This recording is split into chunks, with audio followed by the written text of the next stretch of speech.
Hello,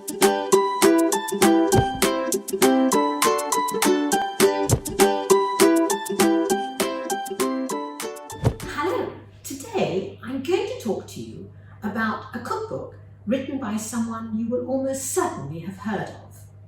His name is Nigel Slater. He's well known because he's been on television, he's had wonderful television series, he's written several books, and he's reached the hearts of many, many young cooks because his style is the exact opposite of perfection. The photographs in his book show pictures of food that's half-eaten, knives that are dirty, aprons that are stained, and that is the appeal of what he writes. But the true appeal is that his food actually tastes delicious. But what I'm more interested in today is telling you something about his life. And for this, he wrote a book, and this is the book. It's called Toast, a story of a boy's hunger. The boy is Nigel. I'm going to tell you something about him.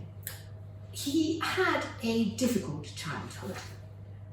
He starts by talking about his mother, with whom he was very close, and he laughs about the way that she wasn't actually a great cook. And he remembers, my mother is scraping a piece of burnt toast out of the kitchen window, a crease of annoyance across her forehead. My mother burns the toast as sure as the sun rises every morning. I am 9 now, and I've never seen butter without black bits in it. It's impossible not to love someone who makes toast for you. Even her making me wear short trousers at school. That was forgotten as my teeth broke through the rough toasted crust and sank into the doughy cushion of white bread underneath. The happy days didn't last very long. His mother died, and this is what he remembers. I didn't go to the funeral. I didn't even know it was happening. I was sent to my aunt's house in Birmingham. 2 days later, my brother collected me, and we drove back home. When he tried to tuck me up in bed, I realised it was the first time in a year that my mother had failed to come in and kiss me goodnight. Not very long after that, his father had a housekeeper who was looking after the two of them. And one day he brought home the housekeeper, only this time she was his new wife, Nigel's stepmother.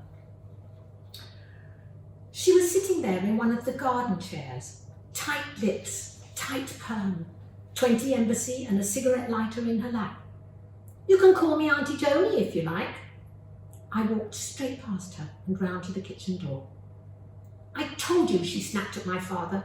Just give him time. He'll be all right. But Nigel wasn't all right. He was far from all right. There were things that were good about it. And any little boy who gets to eat well starts to enjoy the food made by the person who's cooking it. So this is what he remembers. There was a cake on the spotless kitchen table. It was a homemade cake with a thin line of raspberry jam in the middle, the top just dusted with caster sugar. It was a perfect cake, 3 inches high and as light as a feather. The kitchen smelt of baking powder and washing powder. His mother said, his stepmother it was, "Come on, why don't we make some toast?"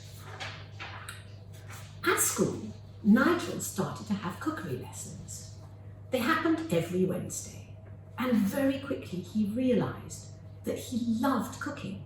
He loved seeing the results. He tried to find out from his new stepmother how she made the things that she made, and she was a very good cook. He wanted to know about the airy light pastry and the lemony filling that went into a lemon meringue pie. She just wouldn't tell him. All she said was, "It just comes into my head once I get started." But not only that, something worse started happening on Wednesdays. Nigel would always come home with the sweet thing that they had made at school. Just before leaving school, they'd pack it up in a box for them, and each child would take home what they had spent the afternoon on. The first time he did this, he couldn't wait to show his father his Victoria sponge. When he came in late, his dad said, "Look at that, isn't it a beauty?" Said Joan abruptly. She tightened her lips into a straight line and stuffed out the cigarette, like she was trying to squash a cockroach. The following Wednesday, Nigel arrived home as usual, but with his own cake that he has made. He was a bit surprised to find that the house smelt of baking. And as he unpacked his jam tart, he noticed more jam tarts and some lemon curd tarts and butterfly cakes, and also a lattice-topped mince pie as big as a plate, and a light golden sponge sparkling with caster sugar, filled with damson jam. So life with the stepmother was not good. He went on to study, he went on to train, and he became a fantastic cook.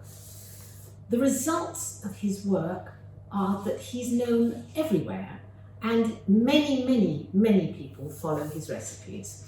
I'm particularly fond of one of his books, which is called Appetite, and that actually says it all. The pictures and the words and the recipes just make you have an appetite. You might be able to see that in the top here, I have little stickers for all the recipes I am intending to try. I have tried some of them, but not all of them.